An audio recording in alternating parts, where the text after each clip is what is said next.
Oi, gente! Hoje eu vou mostrar pra vocês todos os livros que eu li no mês de março, um resumão aí das minhas leituras pra vocês. Então, se vocês gostam desse tipo de vídeo, já curtam ele, se inscreva no canal se você é novo por aqui, ative o sininho pra receber notificação quando tiver vídeo novo. Se você gosta de ficar por dentro de promoções de livros, pré-venda de livros, eu compartilho todos os links no meu canal de notícias do Telegram, então entre lá também. A primeira leitura que eu fiz no mês de março, eu comecei até voltando das minhas férias, foi Divinos Rivais. Esse daqui é um livro muito hypado, que estava todo mundo lendo, todo mundo falando muito desse livro.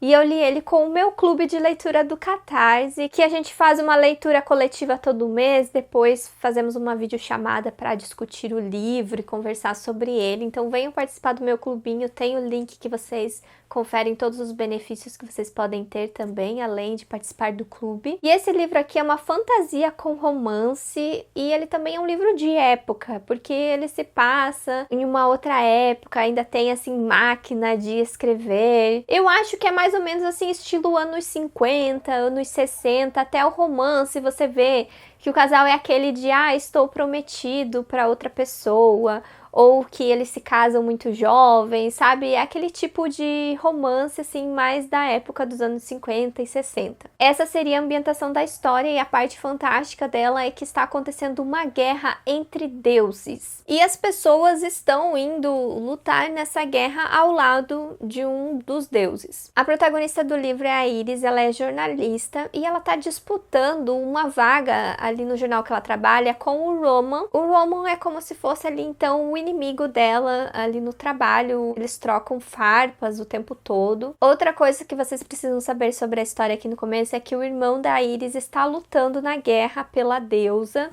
e ela não tem notícias dele há muito tempo. Ele prometeu enviar cartas para ela. E daí também ela tem uma máquina de escrever da avó dela, e ela resolve escrever algumas cartas para o seu irmão com essa máquina. E ela coloca essas cartas em um armário, e daí quando ela vê, essas cartas desaparecem magicamente do armário. Então ela acredita que essas cartas estão sendo enviadas de forma mágica para o seu irmão. Até que um dia ela recebe uma resposta dessas cartas, falando que a pessoa que está recebendo elas não é o irmão dela. Sabe quem que está recebendo as cartas? O Roman, ali o arqui-inimigo dela do trabalho, mas ele não conta isso pra ela. E a partir disso que os dois acabam se trocando cartas durante toda a história. E, gente, é assim que começa uma linda história de amor, é assim que começa trocas lindas de cartas de amor. Então esse aqui é um livro para aquela pessoa romântica que adora aquelas cartas lindas. Eu senti que esse livro aqui ele é muito mais focado no romance, porque a parte da fantasia é mais legal, essa parte das trocas de cartas mágica, tem a ver com alguns elementos mágicos que vão sendo explicados mais pra frente, porque a parte da guerra mesmo, a parte da história dos deuses, por que eles estão em confronto, por que tá acontecendo essa guerra, eu achei que faltou bastante assim no livro. Talvez a autora esteja guardando isso pro segundo, porque vai ter uma continuação desse livro. É uma duologia, eu estou doida para ler a continuação, mas nesse daqui a autora entrega migalhas a respeito dessa questão da Guerra dos Deuses. Então ele é um livro que funcionaria, por exemplo, se acontecesse em uma guerra real, né? Tipo a Segunda Guerra Mundial. Funcionaria totalmente esse livro, porque ele é muito mais focado no romance, nessa questão dramática deles estarem em um ambiente de guerra. E o que mais te conquista aqui, o que mais me conquistou também foi o casal. Então, gente, foi uma leitura muito gostosa a respeito disso. Eu achei a escrita da autora muito envolvente, você se envolve do começo ao fim, apesar de não acontecer tantas coisas. Em muitos momentos eu sentia que não acontecia muita coisa no livro. Tinha muitos, assim, diálogos entre eles, trocas de experiências entre eles, que era tão gostoso de ler, tão gostoso de aproveitar, que você se deixava fluir, assim, ó, durante a leitura. Você seguia a fluidez e não interessava muito o que poderia acontecer, sabe? Então eu senti muito isso com a leitura desse livro, e por isso que ele acabou sendo um queridinho pra mim. Eu dei 5 estrelas, eu amei muito ele. E agora tô doida pra ler a continuação. E esse aqui acaba sendo um livro lindo, uma história de amor muito linda. Eu me apaixonei por essa história de amor, gente, então o livro me pegou mesmo. A próxima leitura que eu concluí foi Precisamos Falar sobre o Kevin. Esse livro eu tinha começado a ler ele no mês de fevereiro, foi uma leitura que uma apoiadora do Catarse escolheu para eu ler, e a gente leu esse livro juntas, eu e a Maura. E ele é um livro que vai falar sobre um adolescente que foi preso por causar um massacre na escola, e daí ele é narrado pela sua mãe. A sua mãe é a protagonista do livro, ela conta toda a história, desde quando ela acabou engravidando do Kevin, muitos pensamentos profundos sobre ela sendo mãe, sobre a educação do Kevin, tudo isso escrito em forma de cartas, que ela escreve cartas para o seu marido, que a gente vê ali no começo da história que eles não estão mais juntos. E nessas cartas ela tenta avaliar a sua vida, avaliar a vida do Kevin, avaliar principalmente a criação dele, para ver qual foi o momento, em que momentos influenciaram ou poderiam ter influenciado o Kevin a se tornar essa pessoa que ele se tornou, ao Kevin ter levado a essa situação de se tornar um assassino. Então é uma mãe avaliando aí toda a vida deles para tentar entender o que aconteceu, para tentar entender o que está acontecendo ali na vida deles. Então é bem reflexivo e em muitos momentos muito assustador também. Eu acho que ele é um livro que pega muito assim no psicológico de mães. A Maura, que estava lendo comigo, ela é mãe, então ela disse que pegava muito mais para ela, assim, a narrativa do livro, do que, por exemplo, para mim, que eu não tenho essa experiência. Então, ele é um livro que acaba sendo perturbador por conta disso. E até chegando pro final, ele acaba sendo surpreendente demais. Eu pensei que eu não ia gostar tanto do livro. Quando eu comecei a ler ele, eu tava achando a leitura meio maçante, porque ele é um livro mais lento, que você tem que ler com calma. E por muitos momentos você consegue refletir junto com a protagonista sobre as situações que aconteceram. Você se pega, assim, avaliando tudo junto com ela. E você pensa que você já sabe como as coisas aconteceram e que o final você já sabe o que é, mas o livro te surpreende, tem umas reviravoltas bem interessantes. Então, por conta disso, foi um livro que eu gostei muito. Eu dei 4,5 estrelas para esse livro. Foi um thriller que eu adorei ter desencalhado, porque faz muito tempo que tá aí pra eu ler o Precisamos Falar sobre o Kevin. E agora, finalmente, eu li ele e acabou sendo uma grande surpresa. E daí eu entrei, gente, numa skin de leitora de suspense. Porque eu comecei a pegar aí um suspense atrás do outro. E o próximo suspense que eu li foi Lugar Errado, Hora Errada. Esse daqui é um lançamento que também estavam comentando sobre ele. E ele é um livro que tem viagem no tempo. Então isso me chamou muita atenção para ler. Só que essa viagem no tempo é quase como se fosse um looping temporal também. E também nós temos uma história com uma mãe, gente. Os thrillers aí que eu peguei pra ler, meio que tem essa temática aí de maternidade. Se eu não me engano, esse livro aqui também foi escolhido no clube da Reese Witherspoon, que acabam sendo livros interessantes, né? Os livros que são escolhidos nesse clube de leitura. E a história dele é que nós temos uma mãe que vê o seu filho matando uma pessoa ali na frente da casa deles. Então também é uma mãe com um filho assassino. E daí ela não entende por que o filho dela matou esse cara, porque é um cara totalmente desconhecido. Ela não tem ideia, assim, da história que o filho dela tem com esse cara. E daí o menino foi preso e tal, e ela sem entender nada. Só que daí quando ela vai dormir, ela acorda depois, no dia anterior. E ela percebe que ela voltou no tempo. Então talvez isso tenha um propósito dela tentar impedir que o filho dela se torne um assassino. Só que acontece que toda vez que ela dorme, ela acorda um dia atrás.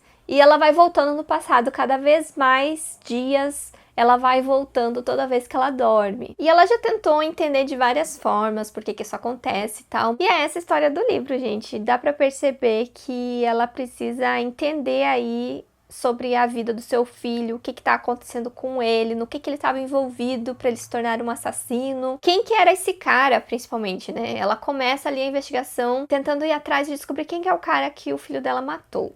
Então esse é um livro que vai ter uma investigação ali por conta própria dessa personagem. Ela vai entrar numa investigação ali da própria família, tentar entender as coisas que estavam acontecendo ao seu redor. Ela vai acabar descobrindo muitos segredos, gente. São segredos que vão te envolvendo muito, muito mesmo. Eu acho que só depois da metade do livro que eu senti que tinha umas partes meio chatas, estava um pouco enrolada, só que você começa a ter uma noção também no que essa história vai levar. Tem algumas revelações já no meio do livro, então você não fica muito às cegas até o final da história, você já tem uma noção do que está envolvido. Só que mesmo assim, chegando pro final, tem algumas reviravoltas que te pegam muito de surpresa, então eu acabei gostando muito desse thriller também. Ele me envolveu bastante, eu acho que ele é um thriller com muita ação e muito drama familiar. Então ele não é um thriller violento, ele não é um thriller assustador. Para quem quer ler thrillers psicológicos mais leves, que não sejam tão perturbados assim da cabeça, eu recomendo muito esse livro. Porque ele acaba sendo uma história mais leve, que envolve mais drama de família e envolve muitas cenas de ação também, que a personagem está tentando descobrir alguns segredos e ela acaba entrando em algumas coisas assim bem interessantes. E o outro thriller que eu li foi o novo livro do Rafael Montes, que é Uma Família Feliz. Também temos o tema de maternidade, também temos uma mãe como protagonista contando a história. O Rafael Montes é um autor brasileiro. Então, nós temos também uma adaptação nacional do livro que foi lançado agora essa semana, o filme. É um filme com a Grazi Massafera e o Reinaldo Gianecchini, que eu quero muito assistir. O diferencial desse livro é que ele começa pelo último capítulo, gente. Então, o último capítulo tá lá no começo do livro. Então você já sabe como que a história vai terminar. Você já sabe o final do livro. E o objetivo depois da história é você descobrir tudo o que aconteceu para chegar naquilo que você leu no começo. Então você fica pensando, meu Deus, como que as coisas chegaram naquela situação, né? É isso que vai desenrolar ao longo da história. Isso faz com que a narrativa seja bem interessante, né? O que faz o thriller ser bem diferente e instigante. Esse é um thriller psicológico, a protagonista é a Eva, ela é casada com um viúvo que tem filhas gêmeas, então ela é madrasta dessas meninas e tem elas como filhas, só que ela sente a necessidade de dar um filho pro Vincent e ela consegue isso, ela engravida ali no começo do livro e dá um menino pra ele. E daí o Vincent é um pai maravilhoso, ela tem essa família enorme, né? 5 pessoas numa família. E é pra eles serem uma família feliz, né? Como diz no título. Só que essa maternidade mexe muito com a cabeça da Eva, ela acaba ficando muito sobrecarregada, acaba sendo aquele sonho, né, de ser mãe muito diferente do que ela imaginava. Então ele é um livro que ele vai falar muito sobre a maternidade sem filtros, né, um lado mais escuro ali de você não aceitar bem o fato de você ter se tornado mãe. E algumas coisas sinistras começam a acontecer também, né? Porque os livros do Rafael Montes, você sabe que vai ter alguma coisa bizarra, alguma coisa sinistra acontecendo ali no meio. Coisas pesadas também, gente. O livro, ele tem gatilho de violência contra a criança.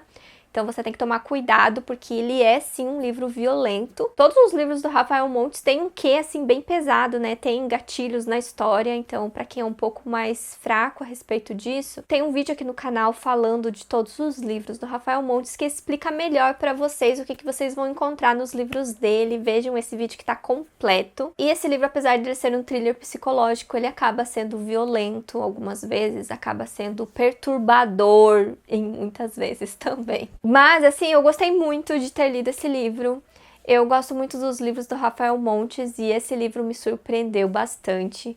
Tinha algumas partes que pareciam meio monótono, parecia que não acontecia um desenrolar, sabe, da história. Você ficava pensando, nossa, mas que enrolado, né? Não vai desenrolar nada nessa parte aqui do livro. Mas depois você vai recebendo algumas respostas, algumas coisas e as coisas vão se encaixando depois numa reviravolta sensacional. Mas o livro tem alguns pontos negativos a respeito do final, na minha opinião. Ficou algumas coisas que você fica tentando amarrar ali e parece que algumas coisas não se encaixam, pontas soltas, digamos assim. E também, essa história do final ser o começo do livro, eu acabei não gostando, porque eu esperava mais, assim, no final. Eu acabei não gostando do final do livro, na verdade. Então eu acho que não funcionou muito bem comigo esse lance do final do livro. E por isso que eu acabei dando 4 estrelas para esse livro do Rafael Montes. Depois, gente, eu passei 15 dias lendo esse livrão aqui, ó, de 600 páginas. Então, gente, a maioria dos dias eu fiquei engajada em Babel e essa leitura foi muito boa. Só que ele é um livro lento, muito, muito lento. Algumas partes me deram um pouquinho de sono, confesso pra vocês. Mas valeu muito a pena. Eu gostei muito desse livro. Nós temos uma fantasia histórica aqui. Não sei se vocês reconhecem, mas é a mesma autora da Guerra da Papoula, que foi uma trilogia que eu amei muito. E o clima dessa história é Dark Academia, porque nós temos um menino chinês que acaba sendo adotado por um professor inglês que leva ele para Londres para estudar línguas, e o objetivo é ele entrar na Universidade de Oxford. Nessa universidade tem uma parte ali de traduções, que é nessa torre aqui que se chama Babel. É como se fosse o Instituto de Traduções da universidade, e é isso que o Robin, o protagonista do livro, vai estudar. Ele vai estudar traduções e ele vai descobrir muitos segredos nesse lugar. Ele vai descobrir o quanto a tradução, o quanto as coisas que ele vai aprender lá são importantíssimas, e tem muito a ver também com a utilização da prata ali na Inglaterra. E a questão da prata envolve coisas mágicas, então é nisso que a gente vai ver ali a fantasia do livro. E ele é um livro assim com muitas camadas. Ele tem toda essa parte histórica da época, porque o livro se passa, né, no Reino Unido em 1828. E ele vai falar muito sobre resistência colonial em frente, né, aos países estrangeiros ali, o embate que tem com a Inglaterra. Então a autora traz muitas críticas a respeito disso. E o quanto o personagem se envolve nisso acaba sendo muito interessante e vai crescendo muito assim ao longo dos livros. E eu acho que isso faz com que esse livro aqui seja riquíssimo de questões culturais, questões históricas. É isso que você vai aprender muito com essa leitura. Falta bastante da parte mágica e fantasiosa, mas ele entrega muito na parte política e parte histórica, então é para quem gosta mais desse estilo de fantasia. Também é uma fantasia que não tem romance, é mais focada em uma amizade, porque tem ali um grupo de amigos, um grupo de personagens que eles acabam criando uma conexão muito forte, e isso vai sendo muito emocionante e profundo ao longo do livro. Então é uma história de amizade, não temos romance romântico aqui. Então, gente, é uma fantasia bem diferente aí de muitas fantasias que a gente tá vendo que tá sendo lançados. É pra quem tá procurando algo diferentão. E é uma fantasia adulta também, pra maiores de 18, assim como a Guerra da Papoula. Quer saber mais sobre esse livro? Eu dei mais alguns detalhes no vlog de leitura que saiu aqui no canal. Assistam esse vlog que ele tá completo. Eu consigo explicar melhor pra vocês todas as coisas que eu amei no livro e as partes assim que eu achei que faltou um pouco também da minha expectativa. Olha agora, gente, esse livro gigante que chegou aqui pra mim da editora Darkside, o Lendas Japonesas. Esse daqui eu pensava que era um livro de contos, mas na verdade ele é um livro que tem aí um resumo de lendas japonesas. Ele também é muito lindo, olha, todo ilustrado, todas as páginas são assim, ó, uma ilustração. E aqui a lenda que envolve, né, a ilustração do lado. E eu adorei, gente, esse livro. Além dele ser muito lindo, eu fiquei muito interessada na maioria das histórias que tem aqui. Até algumas delas eu já tinha lido num livro da editora Wish, que é Contos de Fadas Asiáticos. E lá naquele livro você realmente tem o conto, né, com diálogos, a historinha completa. E aqui nós só temos um resumo. Então, acho que umas 5 histórias, mais ou menos, por aí, tinha naquele outro livro. Eram histórias que eu já conhecia e outras eram histórias novas. E a minha história favorita era uma nova que eu não conhecia, que é o do Espelho de Matsuyama, gente. Essa lenda aqui, ó, foi emocionante. Eu quase chorei, gente, com esse tantinho aqui de história, pra vocês terem noção. É muito lindo. Então eu recomendo bastante pra vocês essa edição. Eu li em 1 hora, porque são 25 histórias. E como eu falei pra vocês, é só um resuminho, então é um livro mais lindo para você apreciar as ilustrações. A ilustradora do livro é a mesma ilustradora da HQ Francis, que também foi publicado pela editora Darkside. E eu fiz uma releitura nesse mês de março, que foi O Oceano no Fim do Caminho, que a editora Intrínseca relançou nessa edição nova, que é capa dura, tem o corte colorido, e ele tem muitas ilustrações aqui dentro também, olha. Essas ilustrações mais em forma de sombras. Tem uma arte diferente, ó. Aqui tem umas partes que é toda azul e tem umas partes que é toda em preto, com as letras brancas. Então, é uma edição nova, né, para colecionador. E esse foi um livro que eu li em 2016 e eu acabei gostando muito desse livro. Se eu não me engano, foi o primeiro livro do autor que eu li, porque eu acho que eu li Coraline depois desse livro, se eu não me engano. Daí também tem um outro livro infantil do autor que eu li e nisso fez eu me apaixonar pela escrita do Neil Gaiman. Esse livro aqui nós temos um cara que no começo da história ele tá num funeral e ele resolve sair desse funeral e ir para um lugar onde ele cresceu. E quando ele vai chegando lá na rua onde ele morava, ele lembra de uma fazenda que ficava no final ali da rua, que é onde morava uma amiga dele de infância. Então ele resolve ir lá visitar o lugar e a partir disso ele passa a ter lembranças, né, da infância dele. Então o livro volta para o passado, quando ele tinha 7 anos de idade, e conta toda a história da infância dele, de quando ele morava nesse lugar e quando ele tinha essa amiga. Ele conta toda essa história como se ele estivesse relembrando o passado dele. Na verdade, a gente acompanha aqui a história, né, de uma criança que envolve muito lembranças que a gente tem da nossa infância e a forma que a gente lembra dessas coisas que aconteceram com a gente. E ele é um livro que é um realismo mágico, porque os pensamentos do menino é tudo fantasioso. Acontece coisas mágicas, coisas fantásticas, tem monstros na história. E daí o livro trabalha muito essa questão das memórias, se realmente essas coisas mágicas aconteceram ou se era tudo imaginação de uma criança de 7 anos. Então é isso que faz o livro ser tão especial, porque ele trabalha essa nostalgia aí de quando a gente era criança, mas ao mesmo tempo ele traz assim questões muito profundas.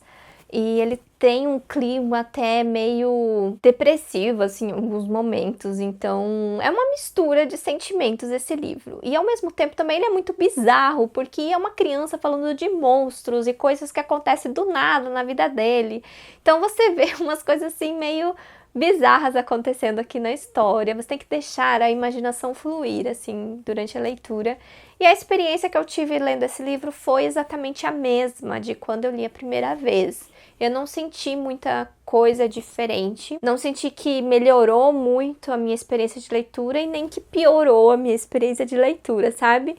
Eu senti que ficou na mesma. Foi legal, então, para relembrar essa história, que eu acabei gostando. E eu acho que agora, com essa releitura, vai ficar mais memorável ainda na minha mente. Outro livro que eu desencalhei aqui da minha estante, que fazia muito tempo que estava para eu ler, é Um Ano Solitário. Esse daqui foi o primeiro livro que Alice Oseman escreveu. Ela escreveu isso muito antes de Heartstopper. Tanto que aqui na história, a gente vê os personagens de Heartstopper. E foi a partir daqui que o pessoal se interessou em saber a história do Nick e do Charlie e que ela escreveu as HQs. E essa história aqui, ela se passa ali entre a quarta HQ, a quarta e quinta, por aí. Então eu já li, né, 5 HQs de Heartstopper, estou esperando o último volume. Então acho que foi o momento certo de eu ter lido esse livro, porque a história meio que se encaixa ali na linha do tempo. E foi um apoiador do Catarse que escolheu esse livro para eu ler nesse mês também, foi o Kaique. Nós lemos o livro juntos e tivemos a mesma opinião sobre o livro. Ou seja, nós não gostamos do livro, gente. Esse daqui foi o livro do mês que eu acabei não gostando. Eu acho que é mais por ser o primeiro livro escrito da autora e tava muito imatura ainda a escrita dela. Nós temos aqui a personagem da Tori, ela é irmã do Charlie, né, na série do Heartstopper. E a Tori, ela era uma personagem muito enigmática, né, quando eu li nas HQs, uma personagem meio sarcástica em alguns momentos e muito protetora com o seu irmão. E aqui nós descobrimos um pouco mais sobre a vida dela. E acabou sendo muito diferente do que eu imaginava, bem diferente, mas ainda nós vemos um pouco daquela morbidez da personagem.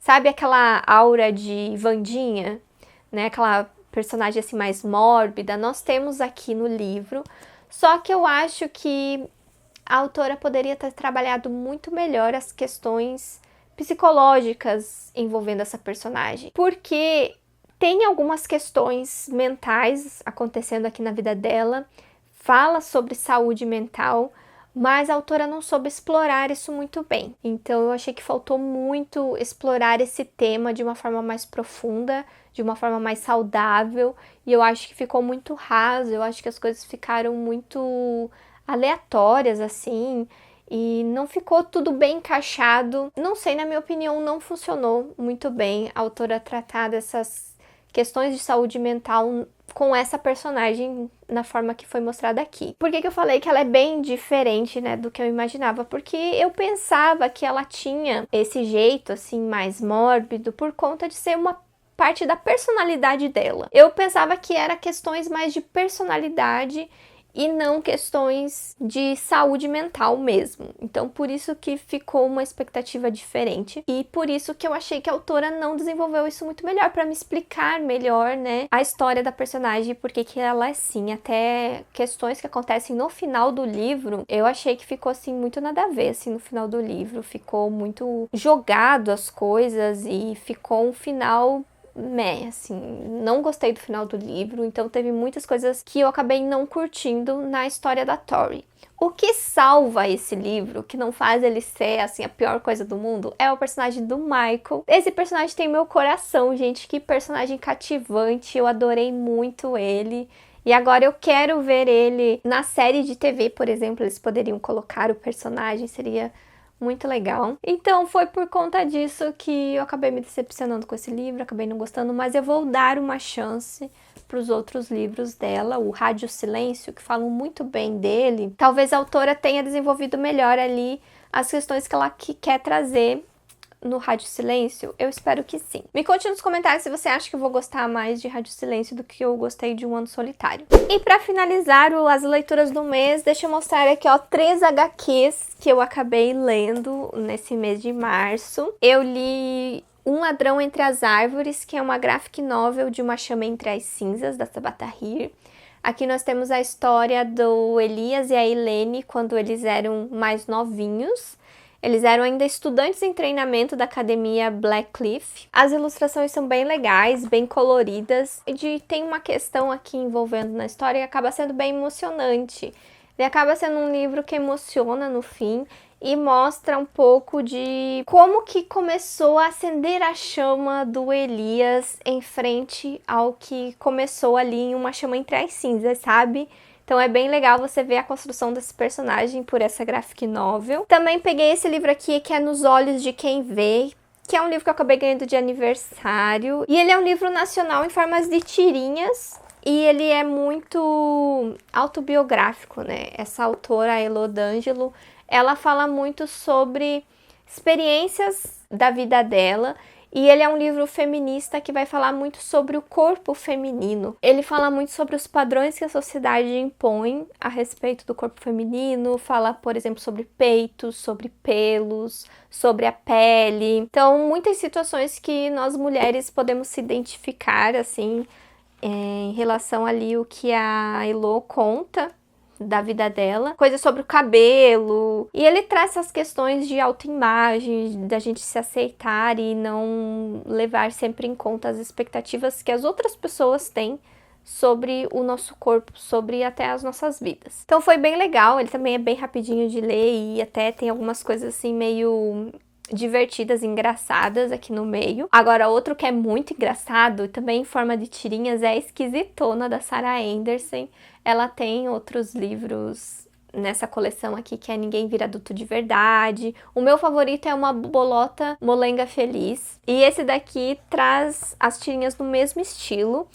E pelo que eu percebi aqui, ela faz bastante piadinhas a respeito dos millennials e a geração Z. Algumas piadinhas que eu me identifiquei, por exemplo, de nós gostarmos de coisas de true crime, coisas de detetive, né, de investigação policial. E também tem coisas em relação ao gato e cachorro, também ela coloca muito aqui a comparação. E também ela coloca algumas coisas a respeito de escritores, ou coisas que nós leitores se identificamos, é muito legal, gente. Recomendo bastante pra vocês. Aqui atrás fala que o livro contém amor por gatos e cães, conflitos entre gerações, ó, eu acertei, ansiedade e procrastinação, obsessão por true crime e sapos, bem isso que eu peguei. Ah, tem uns negócios dos sapos aqui, gente, que eu acho que foi a única coisa que eu não me identifiquei. Que, no caso, a autora gostando muito de coisas de sapos e achando fofinho os sapos, mas é uma coisa que eu não gosto, odeio sapo, gente. Eu tenho fobia de sapo, então pra mim sapo não são fofos.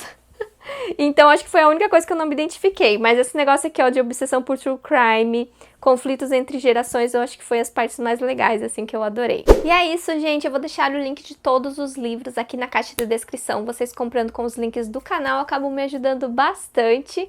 Me conte aqui nos comentários se você já leu algum desses livros ou ficou com vontade de ler algum deles também. Eu vou deixar aqui do lado a playlist com as leituras dos meses anteriores, se você perdeu algum desses vídeos. E eu vejo vocês no próximo vídeo. Tchau!